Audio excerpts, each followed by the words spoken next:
Hello ಗೆಳೆಯರೆ, ತಮ್ಮೆಲ್ಲರಿಗೂ CSAT marathon ಸೀರೀಸ್ನ 2ನೇ ದಿನಕ್ಕೆ ಸ್ವಾಗತ. ಈ ಸಿಸ್ಯಾಟ್ ಮ್ಯಾರಥಾನ್ ಸೀರೀಸ್ಗೆ ನೀವು ಎಲ್ಲರೂ ಸೇರಿ ಕೊಟ್ಟಂತಹ ರೆಸ್ಪಾನ್ಸ್ ತುಂಬ ಖುಷಿಯಾಯಿತು. ಆ್ಯಂಡ್ ಈ ಸೀರೀಸನ್ನು ಇನ್ನೂ ಹೆಚ್ಚಿನ ಮಟ್ಟದಲ್ಲಿ ಇಂಪ್ರೊವೈಸೇಷನ್ ಮಾಡೋದಕ್ಕೆ ತಾವೆಲ್ಲರೂ ಸೇರಿ ಕೊಟ್ಟಂತಹ ಫೀಡ್ಬ್ಯಾಕ್ ಮತ್ತು ಕಮೆಂಟ್ಸನ್ನು ನಾವು ದಿನ ಚೆಕ್ ಮಾಡಿ ಯಾವ ರೀತಿಯಲ್ಲಿ ಇದನ್ನು ಇನ್ನೂ ಇಂಪ್ರೊವೈಸ್ ಮಾಡುವ ಅವಶ್ಯಕತೆ ಇದೆ ಅನ್ನೋಂಥದ್ರ ಮೇಲೆ ನಾವು ಡೆಫಿನೆಟಾಗಿ ಇಂಪ್ರೊವೈಸೇಷನ್ ಮಾಡ್ತೀವಿ. ಆ್ಯಂಡ್ ಲಾ ಎಕ್ಸಲೆನ್ಸ್ ಫ್ಯಾಮಿಲಿ ವತಿಯಿಂದ ತಮ್ಮೆಲ್ಲರಿಗೂ ಹೃತ್ಪೂರ್ವಕವಾಗಿ ಅಥವಾ ಹೃದಯಪೂರ್ವಕವಾಗಿ ಅಭಿನಂದನೆಗಳನ್ನು ಸಲ್ಲಿಸುತ್ತೇನೆ ತಮ್ಮೆಲ್ಲರ ರೆಸ್ಪಾನ್ಸಿಗೋಸ್ಕರ. ಒಟ್ಟಾರೆ ಈ ಸೀರೀಸಿಂದಾಗಿ ತಮಗೆಲ್ಲರೂ ಸಿಸ್ಯಾಟ್ ಅಲ್ಲಿ ಕೇಳುವಂತಹ ಪ್ಯಾಸೇಜಸ್ ಆಗಿರಬಹುದು, ಲಾಜಿಕಲ್ ರೀಸನಿಂಗ್ ಆಗಿರಬಹುದು, ಕಂಪ್ರಹೆನ್ಷನ್ ಸೆಕ್ಷನ್ 3 ಸೆಕ್ಷನ್ಸ್ಗಳಲ್ಲಿ, ಆಪ್ಟ್ಯೂಡ್ 4 ಸೆಕ್ಷನ್ಸ್ಗಳಲ್ಲಿ ತಮಗೆ ಅನುಕೂಲವಾಗುವಂತೆ ಈ ಸೀರೀಸನ್ನು ಪೂರ್ಣವಾಗಿ ಕಂಟಿನ್ಯೂ ಮಾಡಲಾಗುವುದು. ಸೊ ಇವತ್ತು ಒಂದು ಫೀಡ್ಬ್ಯಾಕ್ ಒಬ್ಬರು ವಿದ್ಯಾರ್ಥಿಗಳು ಹೇಳಿದರು, ಕೇಳ್ತಾ ಇರುವಂತಹ ಪ್ರಶ್ನೆಗಳಲ್ಲಿ ಒಂದಿಷ್ಟು ರ್ಯಾಷ್ನಲ್ಲು, ಲಾಜಿಕಲ್ಲು, ಇನ್ಫರೆನ್ಸು, ಕೊರೋಲರಿ ಅನ್ನುವಂತಹ ಪದಗಳ ಉಪಯೋಗ ನಡೀತಾ ಇದೆ.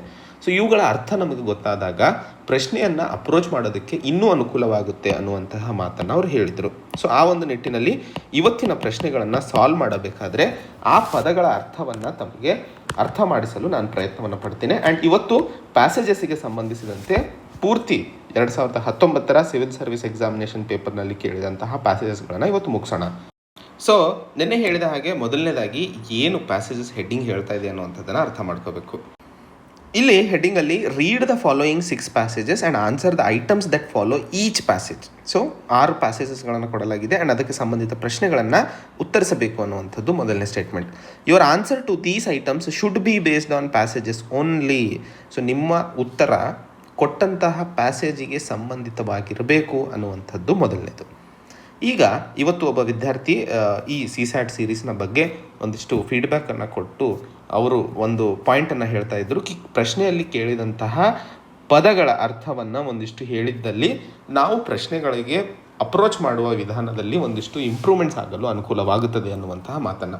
ಮೊದಲನೇದಾಗಿ ತಾವೆಲ್ಲರೂ ತೋರಿಸಿದಂತಹ ಇಂಟ್ರೆಸ್ಟ್ ಹಾಗೂ ಫೀಡ್ಬ್ಯಾಕಿಗೆ ಲಾ ಎಕ್ಸಲೆನ್ಸ್ IAS ಕುಟುಂಬದ ವತಿಯಿಂದ ತಮ್ಮೆಲ್ಲರಿಗೂ ಹೃದಯಪೂರ್ವಕ ಅಭಿನಂದನೆಗಳನ್ನು ಸಲ್ಲಿಸುತ್ತೇನೆ. ಸೊ ಇವತ್ತಿನ ಮೊದಲನೇ ಪ್ಯಾಸೇಜು ಸ್ಟ್ರಕ್ಚರ್ ಬಗ್ಗೆ. ನಾನು ಯಾವಾಗಲೂ ಹೇಳ್ತಾ ಇದ್ದೆ, ಪ್ಯಾಸೇಜ್ ಯಾವುದ್ರ ಬಗ್ಗೆ ಇದೆ ಅನ್ನುವಂಥದ್ದು ಅರ್ಥ ಮಾಡ್ಕೋಬೇಕು. ಸೊ ಇವತ್ತು ಮಾತಾಡ್ತಾ ಇರುವಂಥದ್ದು ಇಂಟರ್ನೆಟ್ ಆಫ್ ಥಿಂಗ್ಸ್ ಬಗ್ಗೆ. So internet of things structure of passage ಆಗಿರುತ್ತದೆ. ಎರಡನೇದು, ಯಾವಾಗಲೇ ಆಗಿರಲಿ ಪ್ಯಾಸೇಜ್ನಲ್ಲಿ ಮೊದಲು ಪ್ರಶ್ನೆಯನ್ನು ನೋಡಿ. ಪ್ರಶ್ನೆಯನ್ನು ನೋಡಿದಾಗ ಪ್ರಶ್ನೆ ಯಾವುದು, ಏನು ಕೇಳ್ತಾ ಇದೆ ಅನ್ನುವಂತಹ ಕ್ಲಾರಿಟಿ ಸಿಕ್ಬಿಡುತ್ತೆ. ಆ್ಯಂಡ್ ನೀವು ಪ್ಯಾಸೇಜನ್ನು ಓದ್ತಾ ಇರಬೇಕಾದ್ರೆ ಆ ಪ್ರಶ್ನೆಗೆ ಸಂಬಂಧಿತ ಉತ್ತರವನ್ನು ನಿಮ್ಮ ಮೈಂಡ್ ಆಲೋಚಿಸಲು ಶುರು ಮಾಡೋದ್ರಿಂದ ಉತ್ತರ ಇನ್ನೂ ಎಫೆಕ್ಟಿವ್ ಆಗಿ ಕಾಣಿಸ್ಕೊಳ್ಳೋದಕ್ಕೆ ಅರ್ಥಪೂರ್ಣವಾಗುತ್ತದೆ ಹಾಗೂ ಸಹಾಯವಾಗುತ್ತದೆ ಅನ್ನುವಂಥದ್ದನ್ನು ನೆನ್ಪಿಟ್ಕೋಬೇಕು. ಸೊ ಇಲ್ಲಿನ ಪ್ರಶ್ನೆ, which one of the following statements is the most logical and rational inference ಅಂತ ಹೇಳ್ತಾ ಇದ್ದೀವಿ. ಇರುವಂತಹ ಸ್ಟೇಟ್ಮೆಂಟ್ಸ್ಗಳಲ್ಲಿ ಯಾವುದು ಲಾಜಿಕಲ್ ಹಾಗೂ ರ್ಯಾಷನಲ್ ಇನ್ಫರೆನ್ಸ್ ಆಗಿರುತ್ತದೆ. ಇನ್ಫರೆನ್ಸ್ ಅಂದ್ರೇನು? ಯಾವುದೇ ಒಂದು ವಿಷಯವನ್ನು ಓದಿದಾಗ ಅದಕ್ಕೆ ಸಂಬಂಧಿತ ವಿಷಯದ ಆಧರಿಸಿ ನೀವು ತಗೊಳ್ಳುವಂತಹ ಕನ್ಕ್ಲೂಷನ್, ಅದಕ್ಕೆ ಇನ್ಫರೆನ್ಸ್ ಅಂತ ಅಂತೀವಿ. ಈಗ ಉದಾಹರಣೆಗೆ ನೀವು ಬೀದರಿಂದ ಬೆಂಗಳೂರಿಗೆ ಟ್ರಾವೆಲ್ ಮಾಡ್ತಾ ಇರಬೇಕಾದ್ರೆ ದಾರಿಯಲ್ಲಿ ನಿಮಗೆ ಸಿಗುವಂತಹ ಊರುಗಳು, ಅವು ಎವಿಡೆನ್ಸಸ್ಸು. ಆ್ಯಂಡ್ ಆ ಊರು ಎಷ್ಟು ಕಿಲೋಮೀಟರ್ ದೂರದಲ್ಲಿದೆ, ಎಲ್ಲಿಂದ, ಯಾವ ಜಾಗದಿಂದ, ಅದು ರೀಸನಿಂಗು, ಯಾಕಷ್ಟು ದೂರ ಇದೆ ಅಥವಾ ಆ ಊರು ಎಲ್ಲಿದೆ ಅಂತ. ಸೊ ಈ 2 ಎವಿಡೆನ್ಸಸ್ ಮತ್ತು ರೀಸನಿಂಗನ್ನು ಆಧರಿಸಿ ಬೀದರಿಂದ ಬೆಂಗಳೂರಿಗೆ 700 ಕಿಲೋಮೀಟರ್ ಡಿಸ್ಟೆನ್ಸ್ ಇದೆ ಅನ್ನುವಂಥದ್ದನ್ನು ಕೊಡುವಂತಹ ಕನ್ಕ್ಲೂಷನ್ ಏನಿದೆಯಲ್ಲ, ಅದಕ್ಕೆ ಇನ್ಫರೆನ್ಸ್ ಅಂತೀವಿ. ಸೊ ನೀವು ತಗೊಳ್ಳುವಂತಹ ಇನ್ಫರೆನ್ಸ್ ಯಾವಾಗಲೂ ಇರುವಂತಹ ವಿಷಯಗಳ ಮೇಲೆ ಎವಿಡೆನ್ಸಸ್, ಅದಕ್ಕೆ ಪ್ರೂಫ್ ಇರ್ತವೆ. ಆ ಪ್ರೂಫನ್ನು ಆಧರಿಸಿ ನೀವು ಒಂದು ಕನ್ಕ್ಲೂಷನಿಗೆ ಬರ್ತೀರಲ್ಲ, ಅದನ್ನು ಇನ್ಫರೆನ್ಸ್ ಅಂತ ಹೇಳ್ತೀವಿ. ಉದಾಹರಣೆಗೆ ಈ ಪ್ಯಾಸೇಜನ್ನು ನೋಡೋಣ. ಮೊದಲನೇದಾಗಿ low end internet of things ಬಗ್ಗೆ ಮಾತಾಡ್ತಾ ಇದ್ದೀವಿ. Low end internet of things are the devices having cheap commodity items. Addressing security would add to the cost. So ಮೊದಲನೇ ಸ್ಟೇಟ್ಮೆಂಟಲ್ಲಿ ಲೋ ಎಂಡ್ IoT ಡಿವೈಸಸ್ ಏನಿದಾವೋ ಅವು ಚೀಪ್ ಕಮಾಡಿಟಿ ಆಗಿದ್ದಾವೆ. ಇವುಗಳ ಸೆಕ್ಯೂರಿಟಿಯನ್ನು address ಮಾಡೋದಕ್ಕೆ ಅಥವಾ ಸೆಕ್ಯೂರಿಟಿ ಫೀಚರ್ಸನ್ನು ಆ್ಯಡ್ ಮಾಡೋದಕ್ಕೆ ಅವುಗಳ ಕಾಸ್ಟ್ ಹೆಚ್ಚಳವಾಗುತ್ತದೆ. This class of items is proliferating with new applications. ಹೊಸ ಅಪ್ಲಿಕೇಶನ್ಸ್ಗಳು ಬರ್ತಿದ್ದಾವೆ. ಮನೆ appliances, thermostats, security and monitoring devices, personal convenience devices, ಇವೆಲ್ಲವೂ ಪಾರ್ಟ್ ಆಫ್ IoT ಆಗಿದ್ದಾವೆ. ಸೊ ಆರ್ ಫಿಟ್ನೆಸ್ ಟ್ರ್ಯಾಕರ್ಸು, ನಾವೆಲ್ಲ ಬ್ಯಾಂಡ್ಗಳು ಹಾಕ್ಕೊತ ಇದ್ದೀವಿ, ಎಷ್ಟು ನಡೆದ್ವಿ, ಎಷ್ಟು ಕ್ಯಾಲರೀಸ್ ಬರ್ನ್ ಆಯಿತು, ಅವೆಲ್ಲವು ಸರ್ಟನ್ ಮೆಡಿಕಲ್ ಇಂಪ್ಲಾಂಟ್ಸ್ ಮತ್ತು ಕಂಪ್ಯೂಟರ್ ಲೈಕ್ ಡಿವೈಸಸ್ ಇನ್ ಆಟೋಮೊಬೈಲ್ಸಲ್ಲೂ ನಾವು ನೋಡ್ತಾ ಇದ್ದೀವಿ. ಆಟೋಮೆಟಿಕ್ಕಾಗಿ ಗ್ಲಾಸ್ ಇಳಿಯುವಂಥದ್ದು ಅಥವಾ ಲಾಕ್ ಮಾಡಿದ ಕೂಡಲೇ AC, ವಿಂಡೋ ಹಾಗೂ ಮಿರರ್ಗಳು ಎಲ್ಲ ಆಟೋಮೆಟಿಕಲಿ ಆಫ್ ಆಗೋದು, ಇವೆಲ್ಲ IoT ಆಗಿ ನಾವು ನೋಡುವಂತಹ ಫೀಚರ್ಸು. ಸೊ ಆಟೋಮೊಬೈಲ್ಸಲ್ಲೂ ಇವಿದ್ದಾವೆ. The IoT is expected to expand exponentially, but new security challenges are daunting. So ಎರಡು ಸರಿ ಈ ಪ್ಯಾಸೇಜಲ್ಲಿ ನಾವು ಮಾತಾಡ್ತಾ ಇರುವಂತಹ ವಿಷಯ ಸೆಕ್ಯೂರಿಟಿ ಅಂತ ಹೇಳಿ. ಪ್ರಶ್ನೆ ನೋಡೋಣ. Which one of the following statements is the most logical and rational inference that can be made from the above passage? ಮೊದಲನೇದು ನೆನ್ಪಿಟ್ಕೊಳ್ಳಿ, ಇನ್ಫರೆನ್ಸ್ ಅಂದರೆ ಏನು? ಇರುವಂತಹ ಪ್ಯಾಸೇಜ್ನಲ್ಲಿ ನಮಗೆ ಒಂದಿಷ್ಟು ಮಾಹಿತಿ ಸಿಗ್ತಾ ಇದೆ, ಅದು ಎವಿಡೆನ್ಸ್. ಅದಕ್ಕೆ ಆಧರಿಸಿ ನೀವೊಂದು ಕನ್ಕ್ಲೂಷನಿಗೆ ಬರಬೇಕೀಗ. ಆ ಕನ್ಕ್ಲೂಷನ್ ಏನು ಅನ್ನುವಂಥದ್ದು ಈ ಸ್ಟೇಟ್ಮೆಂಟಿಂದ ನಮಗೆ ಗೊತ್ತಾಗ್ತವೆ. ಸೊ ಮೊದಲನೇದು ನೋಡೋಣ. Development of enabling technologies in India can be a big boost to its manufacturing sector. ನಾವು ಇಡೀ ಪ್ಯಾಸೇಜಲ್ಲಿ ಎಲ್ಲೂ ಸಹ ಭಾರತ ಅಥವಾ ಮ್ಯಾನುಫ್ಯಾಕ್ಚರಿಂಗ್ ಸೆಕ್ಟರ್ ಬಗ್ಗೆ ಮಾತಾಡಿಲ್ಲ. ಸೊ ಕನ್ಕ್ಲೂಷನ್, ಮ್ಯಾನುಫ್ಯಾಕ್ಚರಿಂಗ್ ಸೆಕ್ಟರ್ ಬಗ್ಗೆ ನಾವು ಈ ಇಡೀ ಪ್ಯಾಸೇಜಲ್ಲಿ ಎಲ್ಲೂ ಮಾತಾಡ್ತಿಲ್ಲ. ಮುಖ್ಯವಾಗಿ ಮಾತಾಡ್ತಾ ಇರುವಂಥದ್ದು ಸೆಕ್ಯೂರಿಟಿ ಬಗ್ಗೆ. ಆ್ಯಂಡ್ ಇದು ಯಾವ್ಯಾವ ಭಾಗದಲ್ಲಿ ನಮ್ಮ ಜೀವನದಲ್ಲಿ ಆಡಳಿತ ಅಥವಾ ಇನ್ವಾಲ್ವ್ ಆಗಿದೆ ಅನ್ನುವಂಥದ್ದು. ಸೊ ಮ್ಯಾನುಫ್ಯಾಕ್ಚರಿಂಗ್ ಸೆಕ್ಟರ್ ಅಲ್ವೇ ಅಲ್ಲ. India is not yet fully ready to adopt IoT in the view of imminent security challenges. Again ಭಾರತದ ಬಗ್ಗೆ ಈ ಪ್ಯಾಸೇಜಲ್ಲಿ ನಾವು ಎಲ್ಲೂ ಮಾತಾಡ್ತಾ ಇಲ್ಲ. ಮತ್ತೆ ನೀವು ಭಾರತದ ಕನ್ಕ್ಲೂಷನ್ ಹೆಂಗೆ ತಗೊಳ್ಳೋಕ್ಕೆ ಸಾಧ್ಯ? ಸೊ ಬಿನೂ ಆಗೋದಿಲ್ಲ. C, life becomes more comfortable with the development of cheap low end IoT devices. Cheap low end IoT devices ಬಗ್ಗೆ ನಾವು ಮಾತಾಡ್ತಿದ್ದೀವಿ, ಆದರೆ ಇದರಿಂದಾಗಿ ಜೀವನದ ಮೇಲೆ ಬೀಳುವ ಪರಿಣಾಮ ಅಥವಾ ಪ್ರಭಾವದ ಬಗ್ಗೆ ನಾವು ಎಲ್ಲೂ ಮಾತಾಡ್ತಾ ಇಲ್ಲ. ಸೊ ಅಗೇನ್ ಸಿನೂ ರೂಲ್ ಔಟ್ ಆಗುತ್ತೆ. ಮೂರನೇದು, as we go digital we must recognise the huge threat to internet security from some IoT devices. So ನಾವು ಡಿಜಿಟಲ್ ಹೋಗ್ತಾ ಇದ್ದೀವಿ. ಸೊ ಅದರಿಂದಾಗಿ ಈ IoT ಡಿವೈಸಸ್ಗಳಿಂದಾಗಿ ಆಗುವಂತಹ ಸೆಕ್ಯೂರಿಟಿ ಚಾಲೆಂಜಸ್, ಇಂಟರ್ನೆಟ್ ಸೆಕ್ಯೂರಿಟಿ ಏನು ಥ್ರೆಟ್ ಆಗಲಿದೆ ಅದ್ರ ಬಗ್ಗೆ ಅರ್ಥ ಮಾಡಿಕೊಳ್ಳುವ ಅವಶ್ಯಕತೆ ಇದೆ. ಸೊ ಇದು most logical and rational inference ಆಗುವ ಸಾಧ್ಯತೆಗಳು ಹೆಚ್ಚಿಗಿದ್ದಾವೆ. ಸೊ ಅದಕ್ಕೋಸ್ಕರ ಇಲ್ಲಿ ಉತ್ತರ ಆಪ್ಷನ್ D ಆಗುತ್ತದೆ ಅನ್ನುವಂಥದ್ದನ್ನು ನೀವು ನೆನ್ಪಿಟ್ಕೋಬೇಕು. ಮುಂದಿನ ಪ್ಯಾಸೇಜನ್ನು ನೋಡಿದಾಗ, with the digital phenomenon restructuring most social sectors. So again ಸ್ಟ್ರಕ್ಚರಲ್ಲಿ ಯಾವುದು ಇದು ಟಾಪಿಕ್ಕು? ಡಿಜಿಟಲ್ ಫಿನಾಮಿನಾ ಅನ್ನುವಂತಹ ಟಾಪಿಕ್ ಮೇಲೆ ಈ ಪ್ಯಾಸೇಜ್ ಇರುವಂಥದ್ದು. ಸೊ ಇಲ್ಲಿ ಹೇಳ್ತಾ ಇರುವಂಥದ್ದು ಸೋಷಿಯಲ್ ಸ್ಟ್ರಕ್ಚರನ್ನು ರೀಸ್ಟ್ರಕ್ಚರ್ ಮಾಡೋದಕ್ಕೆ ಡಿಜಿಟಲ್ ಫಿನಾಮಿನಾ ತುಂಬ ಉಪಕಾರಿ ಆಗ್ತಿದೆ. It is little surprise that global trade negotiations are now eyeing the digital area in an attempt to preemptively colonize it. Big data is freely collected or mined from developing countries and converted into digital intelligence in developed worlds. This intelligence begins to control different sectors and extract monopoly rents. A large foreign company providing cab services, for instance, is not a network of cars and drivers. It is a digital intelligence about commuting, public transport, road, traffic, city events, personal behavioral characteristics of commuters and drivers and so on. So, ಇದು plane reading of passage. ಒಟ್ಟಾರೆ ಈ ಪ್ಯಾಸೇಜ್ನಲ್ಲಿ digital phenomena ಬಗ್ಗೆ ಮಾತಾಡ್ತಿದ್ದೀವಿ. ಮುಂದಿನ ದಿನಗಳಲ್ಲಿ ಯಾವ ರೀತಿಯಾಗಿ ದೊಡ್ಡ ಕಂಪನಿಗಳು ಅಥವಾ ಗ್ಲೋಬಲ್ ಟ್ರೇಡ್ ನೆಗೋಷಿಯೇಷನ್ಸ್ಗಳು ಡಿಜಿಟಲ್ ಏರಿಯಾವನ್ನು ಕೊಲಿನೈಸ್ ಮಾಡೋದಕ್ಕೆ ಪ್ರಯತ್ನಗಳನ್ನು ಮಾಡ್ತಾ ಇರೋದು 2ನೇ ಹಂತದಲ್ಲಿ. 3ನೇ ಹಂತದಲ್ಲಿ ಬಿಗ್ ಡೇಟಾ ಬಗ್ಗೆ ಮಾತಾಡ್ತಿದ್ದೀವಿ. ಅದಕ್ಕೆ ಉದಾಹರಣೆಯನ್ನು ನಾವು cab services, large foreign company cab services ಯಾವ ರೀತಿಯಾಗಿ ಈ ಬಿಗ್ ಡೇಟಾಯನ್ನು ಉಪಯೋಗಿಸ್ಕೊಳ್ತಾ ಇದ್ದಾವೆ ಅನ್ನುವಂಥದ್ದನ್ನು 3 ಹಂತದಲ್ಲಿ ಮಾತಾಡ್ತಾ ಇರುವಂಥದ್ದು. ಪ್ರಶ್ನೆ, which one of the following is the most logical and rational corollary ಅಂತ ಹೇಳ್ತಾ ಇದೆ. ಇನ್ಫರೆನ್ಸ್ ಅಂತಂದಾಗ ನಾನು ಹೇಳಿದೆ, ಇನ್ಫರೆನ್ಸ್ ಅಂತಂದರೆ ಕೊಟ್ಟಿರುವಂತಹ ಮಾಹಿತಿ ನಿಮಗೆ ಎವಿಡೆನ್ಸ್ ಆಗಿರುತ್ತೆ, ಅದನ್ನು ಆಧರಿಸಿ ನೀವು ಬರುವಂತಹ ಕನ್ಕ್ಲೂಷನನ್ನು ನಾವು ಇನ್ಫರೆನ್ಸ್ ಅಂತ ಹೇಳ್ತೀವಿ. ಕೊರೋಲರಿ ಅಂತಂದರೆ ನೀವು ನಿಮಗೆ ಹೇಳಿದಂತಹ ಮಾಹಿತಿ ಪ್ರೂವ್ ಆಗಿರುವಂತಹ ಮಾಹಿತಿ, ಅದನ್ನು ಆಧರಿಸಿ ನೀವು ಒಂದು ಸ್ಟೇಟ್ಮೆಂಟ್ ಅಥವಾ ನೀವು ಒಂದು ಆಲೋಚನೆಯನ್ನು ಡೆವಲಪ್ ಮಾಡ್ಕೋತೀರಲ್ಲ, ಅದು ಕೊರೋಲರಿ ಆಗುತ್ತದೆ. ಅಂದರೆ ಸಪೋಸ್ ಉದಾಹರಣೆಗೆ ನಿಮಗೆ ಒಂದು ಮಾಹಿತಿ, ಈಗ ಇಲ್ಲಿ ಡಿಜಿಟಲ್ ಫಿನಾಮಿನಾ ಬಗ್ಗೆ ಒಂದು ಮಾಹಿತಿಯನ್ನು ಕೊಡಲಾಗ್ತಿದೆ. ಆ್ಯಂಡ್ ಉದಾಹರಣೆಗೆ ಊಬರು ನಿಮ್ಮ ಡೇಟಾ, ನೀವು ಎಲ್ಲಿಗೆ ಹೋಗ್ತಿದ್ದೀರಾ, ಎಷ್ಟು ಜಾಸ್ತಿ ಓಡಾಡ್ತಾ ಇದ್ದೀರಾ, ಯಾವ್ಯಾವ ಪ್ಲೇಸಸ್ಸಿಗೆ, ಮನೆಯಿಂದ ಆಫೀಸಿಂದ ರೆಸ್ಟೋರೆಂಟಿಂದ ಹೋಟೆಲ್ಲು ಅಥವಾ ಫ್ರೆಂಡ್ಸ್ ಜೊತೆ ಪಾರ್ಟಿ ಮಾಡೋಕ್ಕೆ, ಈ ಎಲ್ಲ ಡೇಟಾವನ್ನು ಅದು ಬಿಗ್ ಡೇಟಾವಾಗಿ ಸ್ಟೋರ್ ಮಾಡಿಕೊಳ್ಳುತ್ತದೆ. ಮಾಡಿಕೊಂಡು ಅದನ್ನು ಉಪಯೋಗಿಸ್ಕೊಂಡು ನಿಮ್ಮ ಟ್ರಾವೆಲ್ ಮೂಮೆಂಟ್ಸನ್ನು ಅದು ಪ್ಲ್ಯಾನ್ ಮಾಡ್ತಾ ಇದೆ. ಸೊ ಈ ಒಂದು ಡೇಟಾ ಆಗಲೇ ಉಪಯೋಗ ಆಗ್ತಾ ಇದ್ದು ನಿಮ್ಮ ಜೀವನದಲ್ಲಿ ಅದು ನಡೀತಾ ಇದೆ. ಅದನ್ನು ಆಧರಿಸಿ ಬಿಗ್ ಡೇಟಾ ಎಷ್ಟರ ಮಟ್ಟಿಗೆ ಪ್ರಭಾವ ಬೀಳ್ತಾ ಇದೆ ಅನ್ನೋದು ನೀವು ಆವಾಗ ಡೆವಲಪ್ ಮಾಡಿಕೊಳ್ಳುವಂತಹ ಐಡಿಯಾವನ್ನು ಕೊರೋಲರಿ ಅಂತ ಕರಿತೀವಿ. ಓಕೆ, ಬಿಗ್ ಡೇಟಾ ಇಷ್ಟರ ಮಟ್ಟಿಗೆ ಇಂಪಾರ್ಟೆಂಟ್ ಇದೆ ಅನ್ನುವಂಥದ್ದು. ಸೊ ಅದು ಆಗ್ತಾ ಇದೆ ಆಗಲೇ. ಹಾಗೆ ಇನ್ಫರೆನ್ಸ್ ಅಂತಂದರೆ ಕೊಟ್ಟಿರುವಂತಹ ಮಾಹಿತಿ, ಎವಿಡೆನ್ಸಸ್, ಅದನ್ನು ಪರಿಶೀಲಿಸಿ ನೀವು ಬರುವಂತಹ ಕನ್ಕ್ಲೂಷನಿಗೆ ಇನ್ಫರೆನ್ಸ್ ಅಂತೀವಿ. ಅರ್ಥ ಆಯ್ತಲ್ಲ? ಇನ್ಫರೆನ್ಸಿಗೂ ಕೊರೋಲರಿಗೂ ಇರುವ ವ್ಯತ್ಯಾಸ ಎರಡೇ. ಒಂದು, ಕೊರೋಲರಿ ಮೊದಲೇ ಪ್ರೂವ್ ಆಗೋಗಿದೆ, ಅದಕ್ಕೆ ನೀವು ಸಂಬಂಧಿತ ಒಂದು ಥಾಟ್ ಪ್ರೋಸೆಸನ್ನು ಬೆಳೆಸ್ಕೊತೀರ. ಇನ್ಫರೆನ್ಸು ನಿಮಗೆ ಪಾಯಿಂಟ್ಸ್ ಕೊಡ್ತಾರೆ, ಎವಿಡೆನ್ಸ್ಗಳು, ಇದು ಸರಿ ಸರಿ ಅಂತ ಹೇಳಿ. ಆ ಎವಿಡೆನ್ಸ್ನ ಆಧರಿಸಿ ಬೆಳೆಯುವಂತಹ ಥಾಟ್ ಪ್ರೋಸೆಸ್ಸಿಗೆ ಇನ್ಫರೆನ್ಸ್ ಅಂತ ಕರಿತೀವಿ. ಗೊತ್ತಾಯ್ತಲ್ಲ ಎರಡಕ್ಕೂ? ಇಲ್ಲೇನೂ ಪ್ರೂವ್ ಆಗಿಲ್ಲ, ಇನ್ಫರೆನ್ಸಲ್ಲಿ ಏನೂ ಪ್ರೂವ್ ಆಗಿರಲ್ಲ, ಕೊರೋಲರಿಯಲ್ಲಿ ಪ್ರೂವ್ ಆಗಿರುತ್ತೆ ಮೊದಲೇ. ಇದೇ ಡಿಫ್ರೆನ್ಸು. ಸೊ ಇಲ್ಲಿ ನಾವು ಮಾಡಬೇಕಾಗಿರೋವಂಥದ್ದು ಕೊರೋಲರಿ. ಎರಡು ಪ್ರಶ್ನೆಗಳಿದ್ದಾವೆ, ಸೊ ನೋಡೋಣ. Globalisation is not in the interest of India as it undermines the socio economic structure. ಮೊದಲನೇದು ಗ್ಲೋಬಲೈಸೇಷನ್ ಬಗ್ಗೆ ನಾವು ಇಲ್ಲಿ ಏನೂ ಮಾತಾಡ್ತಾನೆ ಇಲ್ಲ. ಓಕೆನಾ? ನಾವು ಮಾತಾಡ್ತಾ ಇರೋವಂಥದ್ದು ಡಿಜಿಟಲ್ ಫಿನಾಮಿನಾ ಬಗ್ಗೆ, ಆ್ಯಂಡ್ ಅದರಲ್ಲಿ ಬಿಗ್ ಡೇಟಾ ಇಂಪಾರ್ಟೆಂಟ್ ಆಗಿ. ಸೊ ಅಂತರೂ ಹೋಗೇ ಬಿಡ್ತು.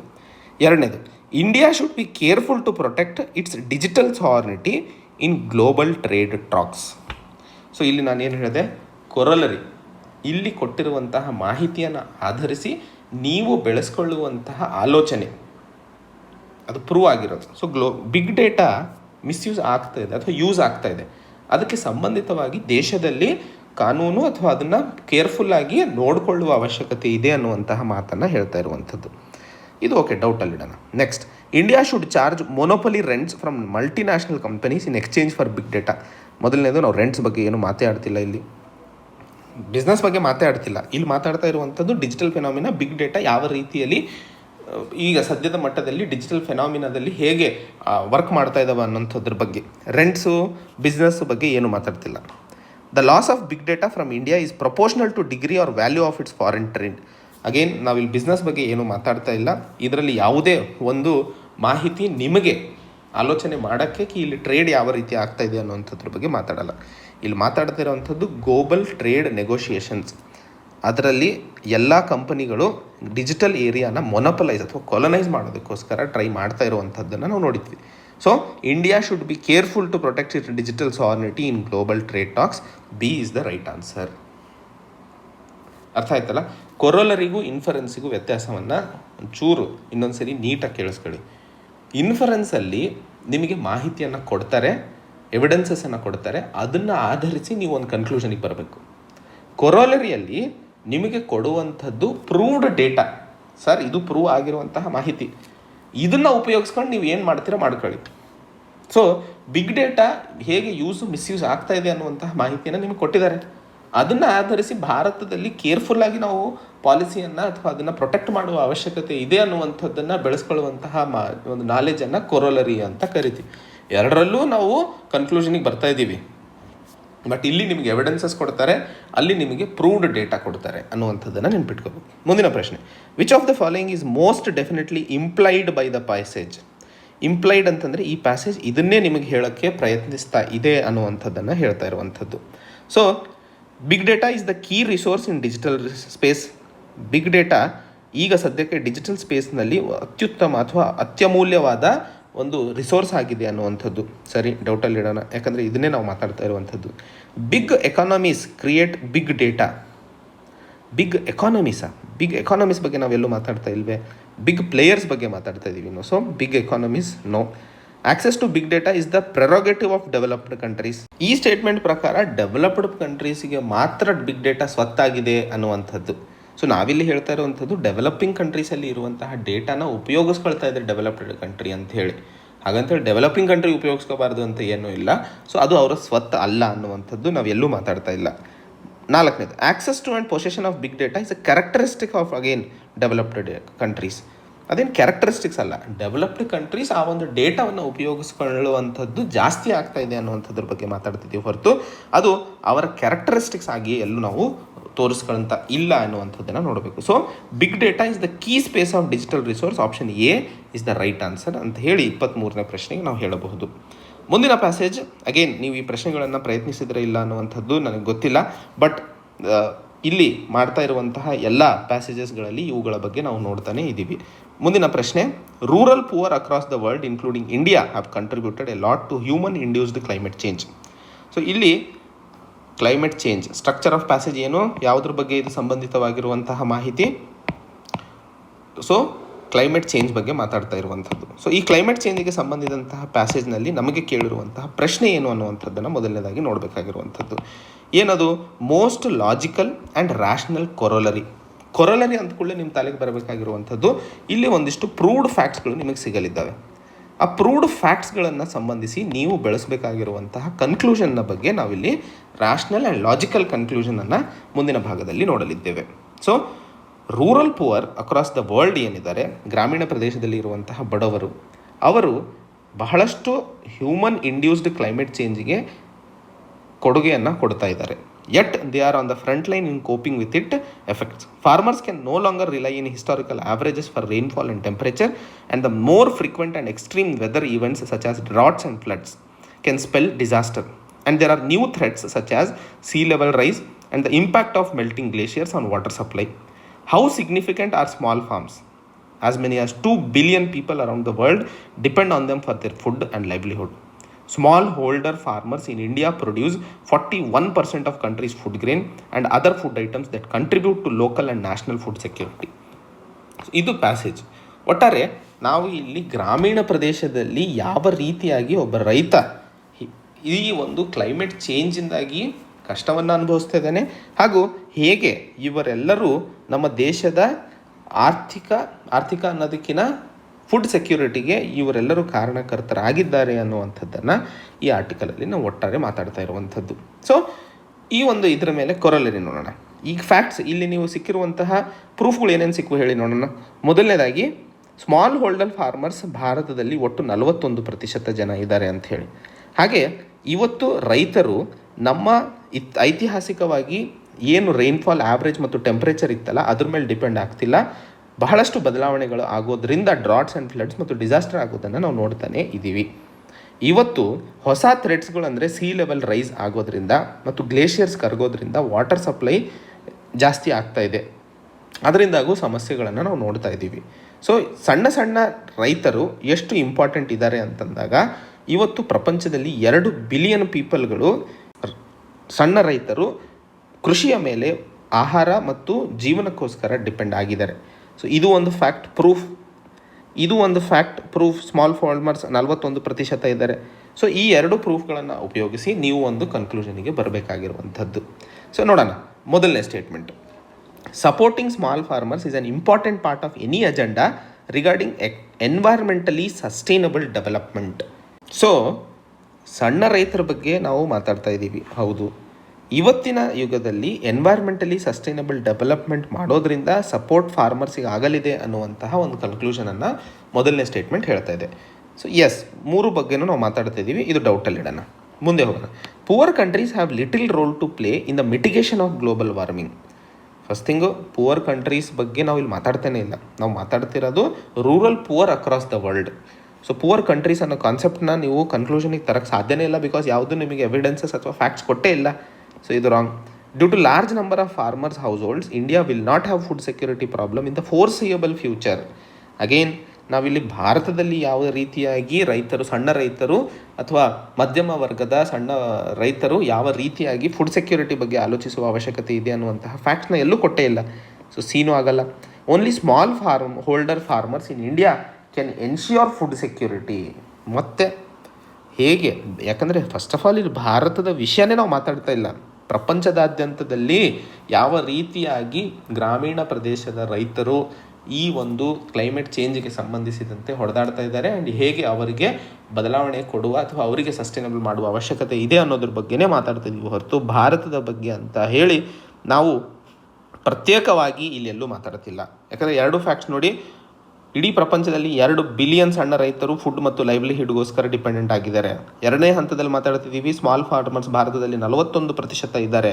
ಇವರಿಗೆ ಫುಡ್ ಗ್ರೇನ್ಸ್ ಮತ್ತು ಬೇರೆ ಐಟಮ್ಸ್ಗಳು ಲೋಕಲ್ ಮತ್ತು ನ್ಯಾಷನಲ್ ಫುಡ್ ಸೆಕ್ಯೂರಿಟಿಯನ್ನು ಆಧರಿಸಿ ಅಥವಾ ಕೊಡೋದಕ್ಕೆ ಇವರ ಕೊಡುಗೆ ಹೆಚ್ಚಾಗಿದೆ ಅನ್ನುವಂತಹ ಮಾಹಿತಿಯನ್ನು ಹೇಳ್ತಾ ಇದ್ದೀವಿ ಹೊರತು ಬರೀ ಭಾರತದ ಬಗ್ಗೆ ನಾವು ಮಾತಾಡ್ತಾನೆ ಇಲ್ಲ. ಸೊ ಇದು ಸರಿಯಲ್ಲ. ನೆಕ್ಸ್ಟ್ ಉಳ್ಕೊಂಡಿರೋದು ಎ. ಸೊ ಎ ಮಾತ್ರ ರೈಟ್ ಆನ್ಸರ್. ಮುಂದಿನ ಪ್ರಶ್ನೆ, the above passage implies that. Again ಇದರಿಂದ ನಾವು ಏನು ಅರ್ಥ ಮಾಡಿಕೊಳ್ಳಬಹುದು ಅನ್ನುವಂಥದ್ದನ್ನು ನೋಡಿದಾಗ, there is a potential problem of food insecurity in India. ಭಾರತದಲ್ಲಿ ಫುಡ್ ಇನ್ಸೆಕ್ಯೂರಿಟಿ ಇದೆ ಅನ್ನುವಂಥದ್ದು. ಎಸ್, ಯಾಕಂದರೆ ಸ್ಮಾಲ್ ಫಾರ್ಮರ್ಸ್ ಭಾರತದಲ್ಲಿ 41%ವಾಗಿದ್ದು ಇವತ್ತು ಕ್ಲೈಮೇಟ್ ಚೇಂಜಿಂದಾಗಿ ಅವರೆಲ್ಲರೂ ಕಷ್ಟವನ್ನು ಅನುಭವಿಸ್ತಾ ಇದ್ದಾರೆ ಅನ್ನುವಂತಹ ಮಾಹಿತಿಯನ್ನು ಇಲ್ಲಿ ಇಂಪ್ಲೈ ಮಾಡಬಹುದು. ಯಾಕಂದರೆ ಈ ಕೊನೆ ಫ್ಯಾಕ್ಟಿಂದ ನಾವು ತರಬಹುದು ಅದನ್ನು. Next, India will have to strengthen its disaster management capabilities. Climate ಚೇಂಜಿಂದಾಗಿ ಡಿಸಾಸ್ಟರ್ ಅಥವಾ ಕ್ಲೈಮೇಟ್ ಚೇಂಜಿಂದಾಗಿ ಆಗುವಂತಹ ಡ್ರಾಟ್ಸ್ ಮತ್ತು ಫ್ಲಡ್ಸ್ಗಳ ಬಗ್ಗೆ ನಾವು ಮಾತಾಡ್ತಾನೆ ಇದ್ದೀವಿ. ಸೊ ಅದರಿಂದಾಗಿ ಬರಬೇಕಾದಂತಹ ಡಿಸಾಸ್ಟರ್ ಮ್ಯಾನೇಜ್ಮೆಂಟ್ ಕೆಪಬಿಲಿಟೀಸ್ಗಳ ಬಗ್ಗೆ ನಾವಿಲ್ಲಿ ಒತ್ತು ಕೊಟ್ಟು ಹೇಳ್ತಾ ಇರುವಂತಹ ಮಾಹಿತಿಯನ್ನು ಇಲ್ಲಿ ನೋಡ್ತಾ ಇದ್ದೀವಿ. ಸೊ ಅದಕ್ಕೋಸ್ಕರ ಇಲ್ಲಿ 1 ಮತ್ತು 2 ಸರಿಯಾಗಿರೋದ್ರಿಂದ ಬೋತ್ 1 and C ಅಂತ ಹೇಳಬಹುದು. ಸೊ ಇವಾಗ ನಾವು ಕೊರೋಲರಿ ಮತ್ತು ಇನ್ಫರೆನ್ಸಿಗೆ ಸಂಬಂಧಿಸಿದಂತಹ ಪ್ರಶ್ನೆಗಳನ್ನು ನೋಡಿದ್ವಿ. ಲಾಸ್ಟ್ 2 ಪ್ರಶ್ನೆಗಳನ್ನು ಸಾಲ್ವ್ ಮಾಡ್ತೀನಿ. ನಾನು ಅದಕ್ಕೆ ಸಂಬಂಧಿಸಿದಂತೆ ಈ ಒಂದು ಪ್ರಶ್ನೆ ಪತ್ರಿಕೆಯಲ್ಲಿ ಕೇಳಿದಂತಹ ವಿವಿಧ ರೀತಿಯ ಪ್ಯಾಸೇಜಸ್ಗಳನ್ನು ಕವರ್ ಮಾಡ್ತೀವಿ. ಸೊ ಉಳಿದಂತಹ ಪ್ಯಾಸೇಜಸ್ಗಳನ್ನು ನೀವು ಸಾಲ್ವ್ ಮಾಡಿಬಿಟ್ಟು ಅದಕ್ಕೆ ಏನಾದರೂ ಡೌಟ್ಸ್ ಇದ್ದರೆ ಡೆಫಿನೆಟಾಗಿ ನಾನು ಆ ಪ್ರಶ್ನೆಯನ್ನು ತಗೊಂಡು ನಿಮಗೋಸ್ಕರ ಸಾಲ್ವ್ ಮಾಡಲು ಪ್ರಯತ್ನಿಸ್ತೇನೆ. ಸೊ ಇವತ್ತಿನ ಲಾಸ್ಟ್ 2ನೇ ಪ್ರಶ್ನೆಗಳನ್ನು ನೋಡೋಣ. ಮೊದಲನೇದಾಗಿ ಸ್ಟ್ರಕ್ಚರ್ ಆಫ್ ದ ಪ್ಯಾಸೇಜ್. ಏನು 4ನೇ ಪ್ಯಾಸೇಜ್ ಮಾತಾಡ್ತಾ ಇರುವಂಥದ್ದು, A changing climate and eventual efforts of governments. Again ಇಲ್ಲಿ ಕ್ಲೈಮೇಟ್ ಚೇಂಜ್ ಬಗ್ಗೆನೇ ಮಾತಾಡ್ತಿದ್ದೀವಿ. ಸೊ ಸ್ಟ್ರಕ್ಚರ್ ಇಲ್ಲಿ ಇರುವಂಥದ್ದು ಕ್ಲೈಮೇಟ್ ಚೇಂಜ್ ಅನ್ನುವಂಥದ್ದನ್ನು ನೀವು ನೆನ್ಪಿಟ್ಕೋಬೇಕು. ಪ್ರಶ್ನೆ ನೋಡೋಣ. On the basis of above passage the following assumptions have been made. So ಇಲ್ಲಿ ಹೇಳ್ತಾ ಇರುವಂಥದ್ದು ಅಸಂಪ್ಷನ್ಸ್. ಮೇಲೆ ಕೊಟ್ಟಿರುವಂತಹ ಒಂದು ಪ್ಯಾಸೇಜ್ನ ಓದ್ಕೊಂಡು ನಾವು ಏನನ್ನು ಅಸ್ಯೂಮ್ ಮಾಡಬಹುದು, ಕನ್ಕ್ಲೂಷನಿಗೆ ಬರೋದಿಲ್ಲ, ಅಸ್ಯೂಮ್. ಸೊ ಆ ಅಸಂಪ್ಷನ್ನು ಅದಕ್ಕೆ ಸಂಬಂಧಿತವಾಗಿ ಇರಬೇಕು. So a changing climate change and eventual efforts of governments however reluctant to deal with it could have a big impact on investors return. Companies that produce or use large amount of fossil fuels will face higher taxes and regulatory burdens. Some energy producers may find it impossible to exploit their known reserves and be left with stranded assets, deposits of oil and coal that have to be left in the ground. Other industries could be affected by the economic damages caused by most extreme weather, storms, floods, heat waves and droughts. So ಇವತ್ತು changing climate ಈವೆಂಚುಲಿ ಸರ್ಕಾರ ಯಾವ ರೀತಿಯಲ್ಲಿ deal ಮಾಡಲಿದೆ ಅನ್ನುವಂಥದ್ದನ್ನು ನೋಡಿ ಇನ್ವೆಸ್ಟರ್ಸ್ಗಳಿಗೆ ಬರ್ತಾ ಇರುವಂತಹ ರಿಟರ್ನ್ಸ್ಗಳ ಮೇಲೆ ದೊಡ್ಡ ಇಂಪ್ಯಾಕ್ಟ್ ಆಗಲಿದೆ. ಉದಾಹರಣೆಗೆ ದೊಡ್ಡ ದೊಡ್ಡ ಕಂಪನಿಗಳು ಯಾವ ಫೋಸಿಲ್ ಫ್ಯೂಲ್ಸ್ ಅಂದರೆ ಆಯಿಲು, ಕೋಲ್, ಈ ಬೇರೆ ತೈಲಗಳ ಮೇಲೆ ಡಿಪೆಂಡೆಂಟ್ ಆಗಿದ್ದಾವೋ ಅವರೆಲ್ಲರೂ ಹೈಯರ್ ಟ್ಯಾಕ್ಸಸ್ ಮತ್ತು ರೆಗ್ಯುಲೇಟರಿ ಬರ್ಡನನ್ನು ಒಳಗೆ ಹೋಗಬೇಕಾಗುತ್ತದೆ. ಕೆಲವೊಬ್ಬರು ಎನರ್ಜಿ ಪ್ರೊಡ್ಯೂಸರ್ಸ್ ಇದ್ದಾರೆ, ಅವರೆಲ್ಲರೂ ಇರುವಂತಹ ರಿಸರ್ವ್ಸನ್ನು ಎಕ್ಸ್ಪ್ಲಾಯ್ಟ್ ಮಾಡಲು ಆಗದೇ ಇರಬಹುದು. ಆಯಿಲು ಮತ್ತು ಕೋಲ್ ಅವುಗಳನ್ನು ಏನು ಭೂಮಿಯಿಂದ ನಾವು ಅಗೆದು ತೆಗಿತಾ ಇದೀವೋ ಅದನ್ನು ಅಲ್ಲೇ ಬಿಡಬೇಕಾಗುತ್ತದೆ. ಬೇರೆ ಇಂಡಸ್ಟ್ರಿಗಳು ಎಕಾನಮಿಕ್ ಡ್ಯಾಮೇಜ್ ಮತ್ತು ಎಕ್ಸ್ಟ್ರೀಮ್ ವೆದರ್ಸಿಂದಾಗಿ ಎಫೆಕ್ಟ್ ಆಗಬಹುದು. ಸ್ಟ್ರಾಮ್, ಫ್ಲಡ್, ಹೀಟ್ ವೇವ್ಸ್ ಮತ್ತು ಡ್ರಾಟ್ಸ್. ಯಾಕಂದರೆ ಅಗ್ರಿಕಲ್ಚರ್ ಮೇಲೆ ಡಿಪೆಂಡೆಂಟ್ ಇದ್ದಾವೆ. ಸೊ ಕೆಲವೊಂದು ವಿಂಡ್ ಇಂಡಸ್ಟ್ರಿಗಳಿದ್ದಾವೆ. ಇವೆಲ್ಲವೂ ಬದಲಾವಣೆ ಆಗಬಹುದು ಮತ್ತು ಎಫೆಕ್ಟ್ ಆಗಬಹುದು ಅನ್ನುವಂಥದ್ದು. ಸೊ ಇದಕ್ಕೆ ಈ ಒಂದು ಪ್ಯಾಸೇಜ್ನಲ್ಲಿ ಕೊಟ್ಟಿರುವಂತಹ ಮಾಹಿತಿಗಳ ಆಧರಿಸಿ ಏನು ಅಸ್ಯೂಮ್ ಮಾಡ್ಬೋದು ಅನ್ನುವಂಥದ್ದನ್ನು ನೋಡೋಣ. ಮೊದಲನೇ statement, governments and companies need to adequately prepared to face the climate change.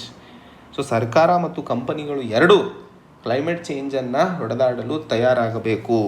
S, ಇದನ್ನು ಮಾಡಬಹುದು. Extreme weather events will reduce the economic growth of government and companies in future.